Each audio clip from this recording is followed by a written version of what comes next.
வணக்கம் எல்லாருக்கும். ஸோ நேற்றுக்கு வந்து பாட்காஸ்ட் நிறைய பேர் வந்து என்ஜாய் பண்ணியிருந்தீங்க. நிறைய கமெண்ட்ஸ் இருந்தது. எல்லா கமெண்ட்ஸையும் அம்மா படித்தா.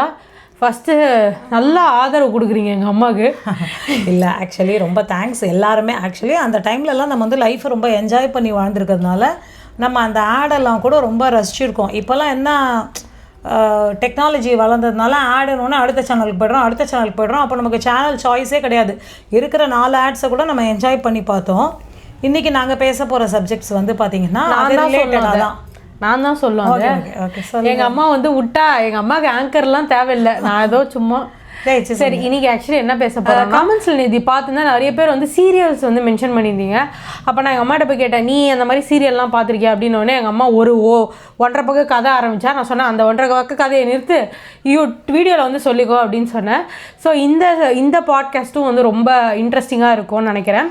பிகாஸ் எனக்கு தெரியாது, எங்கள் அம்மா சொல்கிறத வச்சது கேட்டு தான் நானே வளர்ந்துருக்கேன். ஸோ அம்மா, இப்போ நீ பார்க்குற சீரியல் என்ன, அண்டு இப்போ பார்க்குற சீரியலுக்கும் அப்போ இருக்க சீரியலுக்கும் என்ன மேஜர் டிஃப்ரென்ஸ் நீ பார்க்குற? இல்லை, முன்னாடி வந்து பார்த்தோன்னா முதல்லலாம் வந்து வியாழக்கிழமையான எனக்கு ஞாபகம் இல்லை, ஏதாவது ஒரு ட்ராமா வரும். அது வந்து ஒரு 1 hour வந்துடும், அந்த ட்ராமா முடிஞ்சிடும்.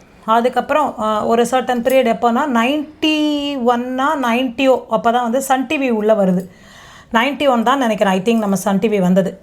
சன் டிவி வந்த பிறகு தான் வந்து கொஞ்சம் கொஞ்சமாக சீரியல்ஸ் வர ஆரம்பிச்சது. சன் டிவி தான் அப்போ ஃபஸ்ட்டு சேனல். பிரைவேட் சொல்கிறது 80s 90s 80s வந்து சீரியல் வந்து பார்த்தோன்னா நாங்கள் தூர்தர்ஷனில் பார்த்த ட்ராமாக்கள்லாம் வந்து ரொம்ப கம்மி தான். ஏன்னா வந்து முக்கால்வாசி பார்த்தா எல்லா இடத்துலையும் பெருசாக டிவி எல்லாம் இப்போ இருக்காது. ஈவன் டெலிஃபோனே வந்து பார்த்தா இப்போ இன்றைக்கி வீட்டுக்கு ஒருத்தருக்கு ரெண்டு ஃபோன், ஒருத்தருக்கு 2. ஆனால் அப்போல்லாம் வந்து தெருவுலேயே ஒரு 4 லேண்ட்லைன் தான் இருக்கும். அவளை போய் கூப்பிட்டுன்னு வர சொன்னால், இந்த மாதிரி நான் இவாத்துலேருந்து பேசுகிறேன், இந்த 4வது இடத்துல ஒரு அத்தர் இருக்காளே, அவளை கொஞ்சம் கூப்பிட்டு வர முடியும். இதெல்லாம் நான் எப்படி பார்த்துருக்கேன்னா, படத்தில் இப்போ நிறைய படம் வருது இல்லை, அந்த காலத்து படம், அந்த காலத்தை மையப்படுத்தி எடுக்கிறாங்களே, அந்த படத்தை தான் நான் பார்க்குறேன். அந்த மாதிரி ஃபோனு ஒரே வீட்டுக்கு 1 இருக்கிறது, அதெல்லாம் அந்த ஃபோன் அவள் போய் கூப்பிட்டுன்னு வருவா.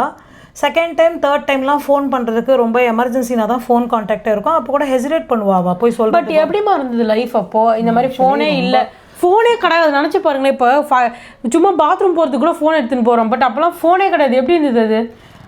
ஆக்சுவலி அப்போ ரொம்ப நிம்மதியாக தான் இருந்தது. அப்போயும் நமக்கு எல்லா மெசேஜும் கன்வே ஆச்சு. நம்ம வர வரைக்கும் கூட இப்போது டெலகிராம் தான் வரும் ஒருத்தருக்கு ஏதாவது ஒன்று இமீடியட்டாக வாங்க அப்படின்னு. அந்த மாதிரி இருக்கும்போது கூட நமக்கு ஏதாவது உடம்பு சரியில்லை, இன்கேஸ் யாராவது செத்தே போயிட்டானா கூட அந்த ஒருத்தருக்காக ஒரு ஊர்லேருந்து வந்து அந்த டெலகிராம் போய் வர வரைக்கும் கூட நம்ம பாடி வச்சு வெயிட் பண்ணுவோம். ஆக்சுவலி அதோட சிம்பிள் கான்செப்ட் என்ன, இல்லைம்மா சாவுன்றதை விட்டுடு, அது வேற ஒரு செக்மெண்ட். பட் எல்லா நியூஸும் இப்போ நம்மளுக்கு உடனே கன்வே ஆகிட்டே இருக்கு. அப்போ அந்த ஃபீலிங்ஸ் ஷேரிங் எல்லாம் கிடையாது, ஒன்றுமே கிடையாது. ஆக்சுவலி நிம்மதியாக தான் இருந்தேன். ஒரு ஊர் சுற்றினா அந்த ஊரை சுற்றி நான் ரிலேஷன்ஸ் எல்லாமே பக்கத்தில் தான் இருந்தோம். அப்பார்ட் ஃப்ரம் எல்லாருக்கும் நாங்கள் வந்து ஒரு இங்கிலாந்து லெட்டர் போடுவோம். அது மூலமாக தான் பாப்பா ரொம்ப வேலிடு பர்சன் இல்லைன்னா கார்டு போட்டுருவோம். ஏன்னா கார்டை யார் வேணாலும் படிக்கலாம், மஞ்சள் கார்டை. இங்கிலாந்து லெட்டர்னா ஒட்டிடுவோம், யாரும் படிக்க முடியாது. அந்த மாதிரி தான் இருந்தது. ஆனால் அப்போ நிஜமாவே பீஸ்ஃபுல்லாக தான் இருந்தது. ஆற்றுக்கு ஒரு ஃபோன் இருக்கும், மொத்த ஆற்றுக்குமே ஒரு குடும்பத்திலே ஒருத்தர் தான் ஃபோன் வச்சுட்டு இருப்பா. அவள் கொஞ்சம் வெல் டு டூவாக இருப்பா. அந்த எல்லோ பேஜஸில் அவள் பேர் வருது ரொம்ப பெரிய விஷயம் மாதிரி தான் ஒரு லைஃப்பில் நம்ம இருந்தோம். எல்லோ பேஜஸ் அந்த ஒரு பண்டில் புக் இருக்கு, அது நம்மளோட நம்பர் வரும். அந்த நம்பர் வந்து நம்ம ரொம்ப தப்பாரு இந்த வாட்டி நமக்கு லேண்ட்லைன். ஆக்சுவலி இந்த எல்லோ பேஜஸ் நான் எப்போ பார்த்தேன்னா, நான் 5th ஸ்டாண்டர்ட் படிக்கிறச்சே 3rd ஃப்ளோரில் ஒரு அக்கா இருந்தா. அந்த அக்கா தான் முத அந்த எல்லோ பேஜஸ் ஏதோ நம்பர் எடுக்கணும்னு சொல்லிட்டு, ஏதோ பிளம்பர் நம்பரா என்னன்னு தெரியல எனக்கு, அப்போ தான் நான் பார்த்தேன். ஆனால் இப்போ நீ இருக்கிறதுக்கும் அப்போக்கும் என்னம்மா டிஃப்ரென்ஸ் பார்க்குறேன்? ஏன்னா இப்போ வந்து எல்லாரும் ஃபோன் வச்சு, குழந்தை கூட ஃபோன் வச்சுருக்கு. இப்போது நீங்களாம் எப்படி இருந்தீங்க? ஆக்சுவலி எல்லா டெக்னாலஜியும் தெரிய போர் தான் லைஃபு. முதல் நாளில் நமக்கே கூட ஒரு 10 நாள் தான், 10 லட்ச ரூபாய்க்கு நம்ம ஃபோன் வச்சுருந்தா கூட ஒரு 10 நாள் தான் அது நல்லா இருக்குது. அதுக்கப்புறம் 11 நாள் இதில் ஒன்றும் பார்க்குறதுக்கு ஒன்றும் பெரிய விஷயம்லாம் இல்லை. திருப்பி ரிப்பீட்டடாக ஒரு விஷயம் பார்க்கும்போது அது மேலே இருக்கிற ஒரு பெரிய கிரேஸோ, அதுக்கு மேலே இருக்குது அதன் மேலே இருக்கிற பூரிப்போ, அதன் மேலே ஒரு என்ஜாய்மெண்ட்டோ போயிடுது. ஏன்னா இன்றைக்கி நம்ம யூடியூப்னு ஒன்று தேடினோடனே மொத்த பொருள் மொத்த பாட்டும் கிடைக்கிறதுனால எதுக்குமே நம்ம காத்திருக்கணுன்ற அவசியம் இல்லை. ஆனால் ஒரு விஷயம் நம்ம எப்படி நம்ம சம்பாதிச்சு வாங்கும்போது ஒரு பொருளோட வேல்யூ தெரியுமா, காத்திருந்து ஒரு விஷயம் கிடைக்கும்போது அதோட வேல்யூவும் ஜாஸ்தி தான். சரி, ஓகே.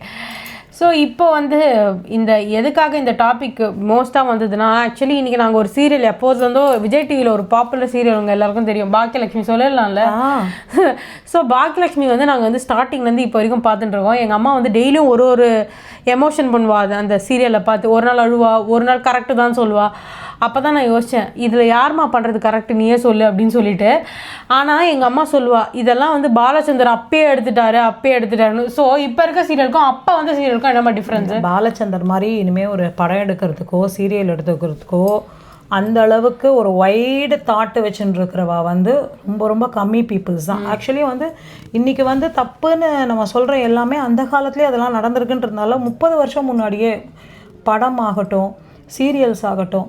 ஏன்னா பாலச்சந்தரோட அந்த படத்தோட இது குறையும் போது மவுசு குறையும் போது, ஏன்னா பாலச்சந்தர் மாதிரி லேடிஸை வேல்யூ பண்ணி எடுத்தவா யாருமே கிடையாது. ஒரு 2-3 படம் சொல்லு. மனதில் உறுதி வேண்டும். எல்லா படமுமே பாலச்சந்தர் படம் வந்து லேடிஸ் ஓரியன்டட், லேடிஸை பேஸ் பண்ணி தான். லேடிஸ் தான் அச்சமில்லைன்னு சொல்கிறேன். அச்சமில்லை சரித்தாது.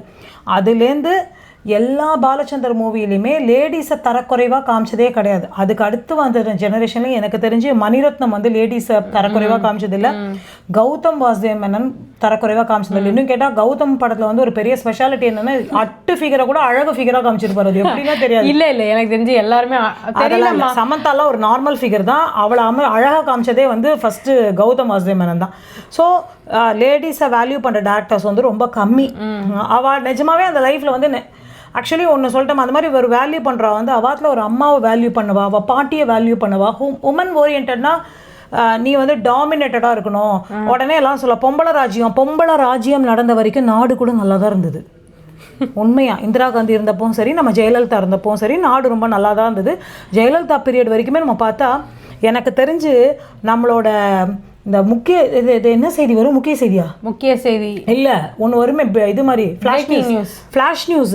அந்த ஃப்ளாஷ் நியூஸ் அதுக்கப்புறம் ஃப்ளாஷ் நியூஸாகவே வந்து ஜெயலலிதாவோட டெத்துக்கு அப்புறம் தான் நம்ம நிறைய டிமானிட்டைசேஷன் அது இது எல்லாத்தையும் நம்ம மீட் பண்ணோம். ஸோ அது அந்த மாதிரி நம்ம சொல்லுவோம். ஆனால் ஒரு உமன் வந்து வீட்டை ஆளும்போது சத்தியமாக அந்த வீடு ரொம்ப நல்லாவே இருக்கும். ஒரு நல்ல விமன் ஆளும்போது ஓகே அந்த வீடும் சரி அந்த நாடும் சரி. ஏன்னா அவள் மல்டி டாஸ்கர்ஸ்ன்னு சொல்கிறா. ஆமாம், கட்டாயமா அவள் எல்லா ஆங்கிளையும் யோசிப்பா.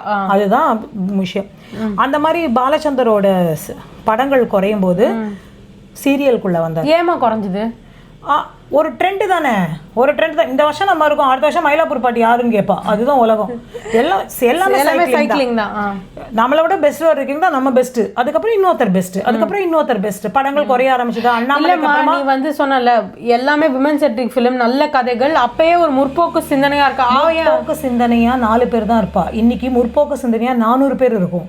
அந்த 400 பேரை டேக்கிள் பண்ணி இவர் வரணும். அப்போ என்ன சொல்லுவா? பாலச்சந்திர படமா அந்த அளவுக்கு ஒரு குறுக்கு புத்தி கேவலமா படம் எடுப்பான் கிடையவே கிடையாது. நாட்டிலையுமே நடக்க போகிறத அப்பயே சூப்பராக சொல்லிட்டாரு. எல்லாத்தையும் சூப்பராக சொல்லிட்டாரு. இதில் அரங்கேற்றம்லேருந்து நம்ம இது கல்கி படத்து மாதிரி. அப்போ சைக்கோன்னு இப்போ எத்தனை சைக்கோ புருஷனால் தானே டைவர்ஸ் ஆகிட்டு இருக்கு. டைவர்ஸ் பண்ணால் ரீமேரேஜ் ஒன்றும் தப்பு இல்லையே. லேடிஸ் அவளுக்கு பிடிச்ச வாழ்க்கை தானே நம்ம வாழ போகிறோம். எல்லாருமே இந்த லைஃப் இன்னைக்கு நம்ம வாழறது ஒரு வாழ்க்கை தான். அதுக்காக பிடிச்ச இடத்துக்குலாம் போக முடியாது. ஆனால் டார்ச்சர் அனுபவிச்சுன்னு இருக்கணுன்ற நெசசிட்டி இல்லைல்ல. பட் இந்த கமெண்ட் கூட கேட்டிருக்காமா ஆக்சுவலி. அதாவது ஃபேமிலி இப்போ எல்லாருமே வந்து நியூக்ளியர் ஃபேமிலி ஆகிட்டோம்ல. பட் இந்த கமெண்ட் கூட நான் பார்த்தேன். நிறைய பேர் வந்து கேட்குறா எப்படி ஒரு ஃபேமிலி அட்ஜஸ்ட் பண்ணி இருக்கிறது, ஏன் நமக்கு இப்போ அந்த டாலரன்ஸ் இல்லை? ஏன்னா உனக்கு எக்ஸ்பீரியன்ஸ் இருக்கிறதுனால இது உங்ககிட்ட கேட்குறேன். ஏன் எக்ஸ்பீரியன்ஸ் இல்லைன்னா அதுதான் இப்போ நம்ம இப்போ இருக்கிற குழந்தைங்கள்லாம் சிங்கிளாக வளர்றதுனால நம்ம அந்த வாங்கிறது கொடுக்கறது நம்ம சம்பாதிக்கிறது எல்லாமே அந்த குழந்தைங்களுக்குன்னு சொல்லிடுறோம். ஸோ புதுசாக ஒரு ஆற்றுக்கு போகும்போது இன்கேஸ் அந்த பையனுக்கு ஒரு அக்காவோ தங்கையோ இருந்தால் அந்த குழந்தைங்களுக்கு அந்த ஒரு வேறுபாடு வந்துடுறது, அட்ஜஸ்ட்மெண்ட் போக மாட்டேங்கிறது. அதே மாதிரி அம்மாக்கள் வந்து எல்லாத்தையுமே உனக்கு தான் நீ அவள் சொல்கிறது தான் கேட்கணுன்ற போது அந்த ஆற்றுல போயும் தான் சொல்கிறது நடக்கணுன்றது வந்து தப்பாயிடுறது. இதனால தான் ஃபேமிலி வந்து பிரிஞ்சிடுறது. ஸோ நம்ம குழந்தைங்களுக்கு நம்ம டே ஒன்லேருந்து எதார்த்தமாக அது மாதிரி ஆற்றுல இப்படி சண்டை நடந்தாலும் நம்ம மனுஷன் அப்படிலாம் சொல்லி கொடுத்தா பசங்களும் அந்த ரூட்டுக்கு போயிடும். தனியாக இருந்து மட்டும் ஒன்றும் பெருசாலாம் சாதிக்க போகிறதில்ல. தனியாக இருந்தால் அந்த குழந்தை பெற்ற பிறகு தான் அவளுக்கு தெரியும் தனியாக இருக்கிறது எவ்வளோ கஷ்டம், குழந்தை வளர்க்குறது எப்படி கஷ்டம். அப்போ வந்து எல்லா மாமியார் நாத்தனரோட உதவியும் அவளுக்கு தேவைப்படும். ஸோ அப்போ பாலச்சந்தரோட பீரியடில் வந்து நாங்கள் பார்த்த வந்து இந்த விடாது கருப்பு அப்போ தான் வந்து தேவதர்ஷினியும் சேத்தனும் லவ் பண்ண பீரியடு. சூப்பராக இருக்கும் அந்த சீரியல். சூப்பராக இருக்கும். அது ஒரு மர்ம சீரியல், மர்ம கதைகள் தான். அதுவே என்ன சீரியல் பேர்? என்ன? விடாது கருப்பு. ஸோ விடாது கருப்புன்ற சீரியல் நான் எனக்குலாம் தெரியாது. பட் நீங்கள் பார்த்துருந்தீங்கன்னா கமெண்ட்டில் சொல்லுங்கள். Super serial. அடுத்தது வந்து பிரேமியில் தான் வந்து அந்த இவ வருவாள், பேர் எனக்கு மறந்து போச்சு. பாலச்சந்தரோட எல்லா படத்துலையும் கல்கியில் ஃபர்ஸ்ட் ஒய்ஃபை வருவாள், கொட்டாய் விடுவான்னு சொல்லி அவங்க டைவர்ஸ் பண்ணுவாங்க. சந்தோஷம். ரேணுகா. பிரேமி ஃபுல்லி அது விமனை ஓரியன்ட் பண்ண சீரியல் தான். ஸோ அப்புறம் வந்து இது வந்தது ரயில் ஸ்நேகம்.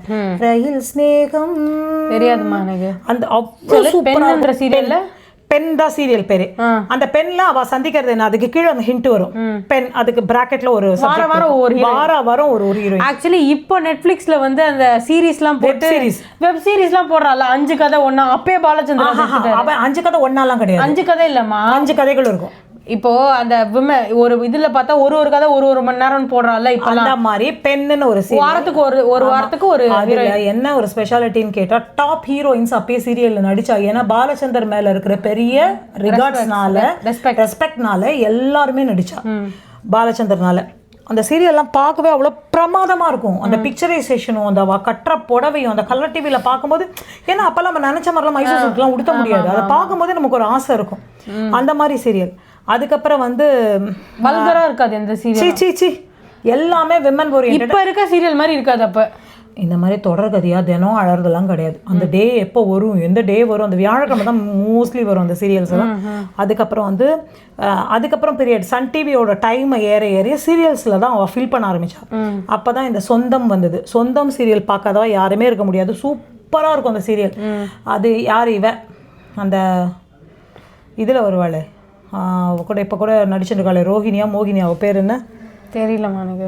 ஏன்னா அது ரோஹிணின்னு தான் நினைக்கிறேன். ரகுவரனோட ஒய்ஃபா? சி ரகுவரனோட ஒய்ஃப் கிடையாது, அவ பேர் மறந்து போச்சு. மோனிஷா தெரியல எனக்கு. Serial actor Monisha. அவ என்ன கதை, என்னது சீரியல் பேர்? ஃபுல்லா உறவுகள். சொந்தம்னு சொன்னேன். சொந்தம். அதுக்கப்புறம் வந்து சித்தி தான் அடி சக்க போட்டது. சித்தி தான் சித்தி வந்து நான் ரொம்ப குழந்தை அப்பா நான் கூட எங்க ஆத்துல ஃபர்ஸ்ட் சித்தி அப்ப யாருக்கெல்லாம் ஞாபகம் இருக்குன்னு தெரியாது. ஃபர்ஸ்ட் சித்தி அப்ப ராதிகாக்கு ஜோடி எஸ்பிபி சரண். சோ சித்தின்ற சீரியல் பார்ட் 1 யாராவது ரிவ்யூ பண்ணணும்னா கூட பார்த்துட்டு வாங்க. ஃபர்ஸ்ட் சீரியல் சித்தின்னு ஒரு சீரியல் வரும்போது அதுக்கு ஃபர்ஸ்ட் ஜோடி எஸ்பிபி சரண். எஸ்பிபி கிடையாது, எஸ்பிபி சரண் அந்த சீரியல். அதுக்கப்புறம் தான் சித்தி பார்ட் 1 பார்ட் 2 பார்ட் 3 அதெல்லாம் போச்சு. ஆனால் இப்படி ஒரு காலகட்டத்தில் இருக்கும்போது அந்த சீரியல் மேலே ஒரு பெரிய கிரேஸ் இருந்தது. அந்த டைமுக்குள்ளே கடகடன் பாத்திரத்தை தைச்சிடுவோம், சாதம் சாப்பிட்ருவோம், அந்த சீரியலை படுத்துனே பார்ப்போம். அது ஒரு என்ஜாய், அந்த மாதிரி ஒரு அது ரொம்ப டெய்லியும் வராதனால ஒரு நாள் வரதுனால அந்த அதே மாதிரியே டெக்கை வந்து 24 hours 12 hours ரெண்ட்டுக்கு எடுப்போம். அந்த டெக்குள்ள கேசட் போடுவோம். கேசட் சிக்கிக்கும்னா இந்த மாதிரி சிக்காது, புரியும். அந்த கேசட் மேல டேப்ல அடி வாங்கி இருந்ததுன்னா பிக்சர்ஸ்ல அடி வாங்கும். 12 மணி நேரம் எல்லாரும் அதை எடுத்துட்டு, இல்ல 24 மணி நேரம்னா 12 மணி நேரம்னா 120 ரூபாய், 24 மணி நேரம் 240 அந்த மாதிரி ரேஞ்சஸ்ல எல்லாரும் டெக்கு கொடுப்பா. அதுல விசிபில விசிஆர்ல 2 போட்டு பார்ப்போம். விடிய பார்ப்போம். அதாவது எப்படின்னா வீட்டில் தூங்காமல் ஒரு 12 மணி நேரம் பார்ப்போம்ல. இதில் வரை எங்கள் அப்பாவோட கொடுமை என்ன தெரியுமா, கம்பல்சரியாக அதில் ஒரு தெலுங்கு படம் நாங்கள் பார்த்தே ஆகணும். எங்களுக்கு புரியலனாலும் அந்த தெலுங்கு படத்தை நாங்கள் பார்க்கணும். சிரஞ்சீவி இது, வெங்கடேஷ் இது, விஜயசாந்தி இதெல்லாம் நாங்கள் அப்படி தான் பார்த்தோம். இப்போ கூட எங்களுக்கு அந்த கொண்டை விட்டு தொங்கா, அதுக்கப்புறம் வந்து இதயத்தை திருடாதே எனக்கு தமிழில் தெரியவே தெரியாது, அந்த கீதாஞ்சலி அதுதான் தெலுங்குல எங்கள் அப்பா ஒரு படம் பார்த்தே ஆகணும். அந்த மாதிரி ஒரு காலகட்டங்கள் போயிருந்தது. ஆனால் இப்போ வர சீரியல் இருக்குது, 1 வருஷம் போகலாம், 2 வருஷம் போகலாம், 3 4 5 வருஷம். ஆக்சுவலி நாங்கள் பாக்கியலட்சுமி 2020 போக ஆரம்பிச்சோம். 20 என்னமோ நம்ம வந்து கொரோனா டைமில் தான் அந்த சீரியல் ஸ்டார்ட் ஆச்சு. அப்போ ஆரம்பித்த சீரியல் 5 வருஷமா ஓடுது. ஆக்சுவலி எப்படின்னா நேற்றுக்கு ஒரு சீனில் எங்கள் அம்மா அழ ஆரம்பிச்சிட்டா. நேத்திக்கா அம்மா ஏதோ ஒரு சீனில் எங்கள் அம்மா அழ ஆரம்பிச்சிட்டா. அப்போ எங்கள் அம்மா இதுக்கு வர சொல்கிறான் என்கிட்ட, நம்ம முதல்லேருந்து பார்த்துட்டு இருக்கோம். அதனால அந்த சீன்ஸை வந்து என்னால் கனெக்ட் அந்த குழந்தை வந்து பீச்சில் சொல்லும், இனியா வந்து அவள் அப்பா கிட்ட சொல்லி அந்த பொண்ணை ஃபீல் பண்ணும்போது நம்ம ஏன் அப்படின்னா 5 இயர்ஸாக நம்ம எமோஷனலாக கனெக்ட் ஆகிட்டோம் அந்த சீரியலோட. அதனால என்ன ஆகுதுன்னா, ஐயோ பாவம் நிஜமாக தான் எவ்வளோ ட்ராவல் பண்ணியிருக்கோம். ஆக்சுவலி அப்படின்னு சொல்ல முடியாது. பேசிக்காக அந்த சீரியலுக்காக அழலை, அந்த எமோஷனை கனெக்ட் பண்ண முடியாது. ஒரு அம்மா ஒரு அப்பாவுக்கும் ஒரு குழந்தைக்கும் இருக்குது அந்த பாண்ட்னால தான். அதாவது இவெல்லாம் சொல்லுவா, உனக்கு கோபியை கண்டா பிடிக்குமே, கோபியை கண்டா பிடிக்கும்ன்றதுல கோபியை வந்து ஆஸ் அ கேரக்டர்மா, அந்த கேரக்டரில் வந்து சூப்பர் ஃபாதர், நிஜமாவே சூப்பர் ஃபாதர். பிடிக்காத ஒரு கல்யாணத்தில் அவ்வளோ நாள் ட்ராவல் பண்ணி அந்த குழந்தைங்கள ரொம்ப நல்லா வளர்த்து, உண்மையாகவே அந்த கோபிங்கிற ஒரு கேரக்டரோட ஆங்கிளில் யோசிச்சா அது கரெக்டு தானோ. எவ்வளோ நாள் பிடிக்காத ஒரு புரிஞ்சுண்டு வாழறது வேறு, புரியாமே ஒரு பிடிக்காத லைஃப்பை லீட் பண்ணுறது வேறு. ஸோ அந்த சீரியல் எப்படிலாம் கொண்டு போய் முடிக்க போகிறா, ஒருவேளை கோபி சாவிச்சிருவாளா, இல்லைனா பாக்யா செத்து போயிடுவாளா, இல்லை பாக்யாவும் கோபியும் சேர்ந்துருவாளா, இல்லை பாக்யாவுக்கு வேற கல்யாணம். என்ன பெங்காலியில் வந்து பாக்யா கேரக்டருக்கு வேற கல்யாணம் ஆகிடும். அதுதான் இந்த சீரியலோட முடிவு. நம்ம சவுத் இண்டியன்ஸ் ஒத்துக்கவே மாட்டோம். ஏன்னா லேடிஸ் வந்து மட்டும் பார்த்தா நீ உனக்காக வாழவே கூடாது, நீ எப்பவுமே மற்றவளுக்காக தான் வாழணும், பசங்களுக்காக வாழணும், ஆம்பியனுக்காக வாழணுமே தவிர உன் லைஃப்பை நீ வாழக்கூடாதுன்ற ஒரு மைண்ட் செட்டை நம்மளுக்கு திணிச்சிட்டான். நான் இப்போ கூட சொல்கிறேன், சத்தியமாக நான் தப்பாக கூட சொல்லலை. ஒரு 1000 ரூபாய் லேடிஸ் சம்பாதிக்கிறீங்கன்னா 100 ரூபாய் உங்களுக்காக நீங்கள் செலவு பண்ணிக்கலாம். 10,000 ரூபாய் சம்பாதிக்கிறீங்கன்னா 1000 ரூபாய் நமக்காக செலவு பண்ணிக்கலாம். அது கூட அவ்வளோ கம்மியா? என்ன தேவையோ இல்லை, 10% ஆஃப் நம்மளால் பண்ணிக்க மாட்டோம் நம்ம. ஆனால் 10% நமக்கு வேண்டிய ப்ளவுஸோ, இன்னஸோ, உள்பாவாடியோ, இல்லை நம்ம ரொம்ப நாள் பார்த்து வச்ச புடவையோ, இல்லை ஒரு ஃபேஷியலோ, இல்லைன்னா ஒரு நல்ல செருப்போ, இல்லை ஒரு டூரெல்லாம் வேண்டாம். டூரெல்லாம் நிச்சயமாக நாங்கள் போக மாட்டோம். ஏன்னா அவ்வளோ பெரிய கமிட்மெண்ட்டோட சிக்கல். எங்களுக்கெல்லாம் மீ டைம்லாம் கிடையவே கிடையாது. மீ டைமுன்றது நோ டைம். அதுக்குள்ளெல்லாம் நான் போகல. பட் ஒருத்தர் பார்த்து ஒன்றத்தை வாங்கி ஏங்காமல் ஒரு ஹேண்ட்பேக் ஆகட்டும், பர்ஸ் ஆகட்டும், பொட்டாகட்டும், ஜிமிக்கி ஆகட்டும், ஏதாவது ஒன்று நம்ம சம்பாதிக்கிறதுல ஒரு 10% ஆஃப் அமௌண்ட்டை நம்ம செலவு பண்ணிக்கலாம். தப்பு இல்லை. சேர்த்து வைக்கக்கூடாதுன்னு நான் சொல்லலை. ஆனால் சேர்த்து வச்சாலும் நாளைக்கு வயசான பிறகு இப்போ வந்து ஜிகுன்னு என்னால் கட்ட முடியாது. இப்போ எனக்கு கலம்காரி, ஏன்னா மைண்ட் செட் கலம்காரி தான் எனக்கு இப்போ பிடிச்சிருக்கு. 5 வயசில் பிடிச்ச சாக்லேட் 20 வயசில் பிடிக்காது. 25 வயசில் பிடிக்கிற ஜிகு ட்ரெஸ் 40 வயசில் பிடிக்காது. ஸோ பிடிச்சப்போ நமக்கு அஃபோர்ட் பண்ணுற ரேட்டில் அதுக்காக போய் ஒரு 20,000 ரூபாய் கடன் வச்சு வாங்கி அதுக்காக நம்ம வந்து உயிரை விட முடியாது. ஆனால் 20,000 ரூபாய் குவாலிட்டியை 2,000 ரூபாய்க்கு காப்பி கொடுக்குறோம் எல்லாமே. அந்த 2,000 ரூபாய் வாங்கி நம்ம ஹாப்பியாக இருக்கலாம், தப்பே கிடையாது. என்னை பொறுத்த வரைக்கும் 20,000 ரூபாய்க்கு கூட வாங்கிக்கலாம். ஏன்னா வந்து இப்போது ஆக்சுவலி நீங்கள் நான் வந்து நியூ இயர்க்காக நாங்கள் எப்போவுமே வருஷம் பிளானர் வாங்குவேன். நான் எழுதுறனோ இல்லையோ பிளானரை வாங்கிடுவேன். எங்கள் அம்மாவுக்கு தெரியும். அது வேறு எங்கள் அம்மாவை டார்ச்சர் பண்ணி ஒரு நோட்டை வேறு வாங்கி வந்து கொடுப்பேன். எங்கள் அம்மா எப்போ பார்த்தாலும் அந்த முதல் பேஜை மட்டும் எழுதிட்டு விட்டுருவா. இந்த வாட்டி நாங்கள் எல்லோரும் தான் போனோம். ஆனால் இந்த வாட்டி எனக்கு பிளானர் வாங்கணும்னு இருந்தால் கூட நான் வாங்கலை. ஏன்னா வந்து அந்த கிரேஸ் குறைஞ்சி போயிட்டு. ஏன்னா வந்து வயசாக that is the beauty of ageing. நமக்கு என்ன பிடிக்குமோ அதுவே நமக்கு அந்த இன்ட்ரெஸ்ட் போக ஆரம்பிச்சிடும். அதனால அந்த ஏஜுக்கு என்னென்ன வேணுமோ அது எல்லாமே நம்ம வாங்கிக்கலாம். அளவுக்கு அதிகமாக வாங்கி பொருளை சேர்த்துண்டு அதை வேண்டான்றதை விட பிடிச்சதை கட்டாயமாக ரொம்ப நாள் அதுக்காக ஒரு டிப்ரெஷன் ஆக்காமல் பிடிச்சதை வாங்கி அனுபவிச்சுக்கலாம். பிடிக்கலனே பசங்களுக்கு கூட கொடுத்துடலாம். அதில் ஒன்றும் தப்பு இல்லை. அதனால் நம்மளை ஊதாரி, அந்த ஆரி, இந்த ஆரின்னு என்ன சொன்னாலும் பரவாயில்ல. இருக்கிறது ஒரு லைஃப். இன்றைக்கி நமக்கு பெருமாள் இந்த ஃபெசிலிட்டியோட கொடுத்துருக்காருன்னா அதில் நம்ம அனுபவிக்க போகிறோம். கொடுக்கலனாலும் அதையும் நம்ம ஃபேஸ் பண்ண தான் போகிறோம். எந்த லேடிஸுமே இந்த வருஷம் உன்னால் வாங்க முடியாதுன்னா எனக்கு வாங்கி கொடுன்னு அடம் பிடிக்கிற லேடிஸ் 90% கிடையாது. எல்லா அம்மாக்களும் எல்லா லேடிஸும் அப்படி தான். யாருமே அடம் பிடிச்சி ஒரு குடும்பத்தை ரன் பண்ண மாட்டா. மீதி இருக்கிற 10% ஆஃப் பீப்புள் அவள் ஏதோ சைக்கலாஜிக்கல் ப்ராப்ளம், அவளை பற்றி நம்ம யோசிக்கவே வேண்டாம். நான் 90% ஆஃப் லேடிஸ் வந்து குடும்பத்தோட ஓரியன்டாக தான் இருக்கா. ஸோ அவளுக்கு வேண்டுங்கிறத அவள் அவ்வளோ சீக்கிரமாக வாங்கிக்க மாட்டா. அப்படி வாங்கிட்டாலும் அது தப்பு இல்லை நிச்சயமாக. ஏன்னா இது ஒரு ஏஜ். இந்த ஏஜில் நம்ம அனுபவிக்க வேண்டியதை அனுபவிக்கலாம் நிச்சயமாக. மாதிரி தரமான சீரியல்ஸ் எல்லாம் பார்த்து வளர்ந்த நம்ம பாலச்சந்தர் சீரியல்லாம் பார்த்தவளுக்கு இப்போ இருக்கிற சீரியல்லாம் பிடிக்கவே பிடிக்காது. ரொம்ப கன்றாவித்தனமாக விட்டுட்டம்மா. என்ன அந்த ரமணி விட்ஸஸ் ரமணி அதை பார்த்து சிரிக்காதவா இருக்கவே முடியாது. அந்த மாதிரி ஒரு super serial Ramani versus Ramani. So ஏன்னா பாலச்சந்தரோட இன்ஸ்டியூஷனில் நம்ம போய் ஒரு எந்த ஆக்டராக நம்ம போய் சேர்ந்தாலும் அங்கேருந்து ஒரு பெரிய பாடத்தை நம்ம கற்றுக்கவே கட்டாயமாக கற்றுன்னு வரலாம். அண்ட் இன்னொன்று ரமணி விசஸ் ரமணியில் நான் பார்த்துருக்கேன். இப்போ தான் நான் பார்த்தேன். ஃபேஸ்புக்கில் நிறைய வரும் அந்த வீடியோ. ஐயோ கபாலீஸ்வரர் கோயில் பழைய மாதிரி அங்கே அந்த கடலாம் இல்லாமல் பழைய கோயில் பழைய தெருவெல்லாம் இருக்கும். அதில் ஆக்சுவலி செம்ம. நம்மளை கூட பார்த்து ஐயோ மயிலாப்பூர் இப்படி இருந்ததா அப்படின்னு ஆச்சரியப்படுவோம். இல்லை அந்த அளவுக்கு நல்ல நல்ல சீரியல்கள் பார்த்து இப்போ வந்து நிஜமாக சொல்கிறேன், இப்போ எடுக்கிற டேரக்டர்ஸ்க்கு சொல்கிறேன், கம்பல்சரியாக 5 வருஷம் ஓட்டணும்னு இல்லை. நல்ல நல்ல சப்ஜெக்டை கையில் வச்சுட்டு எவ்வளோ சப்ஜெக்ட்ஸ் இருக்குது, எவ்வளோ சப்ஜெக்ட் இருக்குது. வருஷத்துக்கு ஒரு சீரியல், ஆனால் தரமான சீரியல். யாரும் அந்த சீரியலை விட்டு எழுந்து போக முடியாது. எப்பேற்பட்டவளே அதில் உட்கார வைக்கணும். அப்போது அது மாதிரி ஸ்க்ரீன் பிளே கொண்டு போகணும். ஒரு ஃபேமிலிக்குள்ளே நடக்கிறதோ, ஒரு க்ரைம் சப்ஜெக்டோ, ஒரு காமெடி சப்ஜெக்டோ, எது இருந்தாலும். ஏன் எஸ் வி சேகர் ட்ராமா பார்க்கலையா, கிரேசி மோகன் ட்ராமா பார்க்கலையா, பாலாஜியோட ட்ராமா பார்க்கலையா? இத்தனை பேர் ட்ராமாவையும் நம்ம துட்டு கொடுத்து பார்த்த தானே. நம்மலாம் ஸ்பாசா சபாலையும் எல்லா சபாக்களையும் நம்ம துட்டு கொடுத்து பார்த்துட்டு தானே வந்தோம். அதுக்கப்புறம் அந்த கேசட்ஸ் எல்லாம் வாங்கி கூட நம்ம அனுபவிக்க தானே அனுபவிச்சோம். அந்த மாதிரி ஒரு அனுபவம் வந்து நமக்கு அது கொடுக்கணும் அப்படின்னு சொன்னால் நிச்சயமாக அதில் வந்து ஒரு சுவாரஸ்யம் இருக்கும். ஏன் ஈவன் ராமாயணம்னு ஒரு சீரியல் வைப்பா, ராமரோடது ஃபுல்லாக. எங்கள் அப்பா வந்து நாங்கள் வேறு ஊரில் இருந்தோம். அப்போது எங்கள் அப்பா கரெக்டாக அந்த சீரியல் வரும் 10 மணிக்கும் 9:30 மணிக்கும் ஞாயிற்றுக்கிழமை போடுவாங்க கார்த்தால. அந்த சீரியல் கார்த்தால.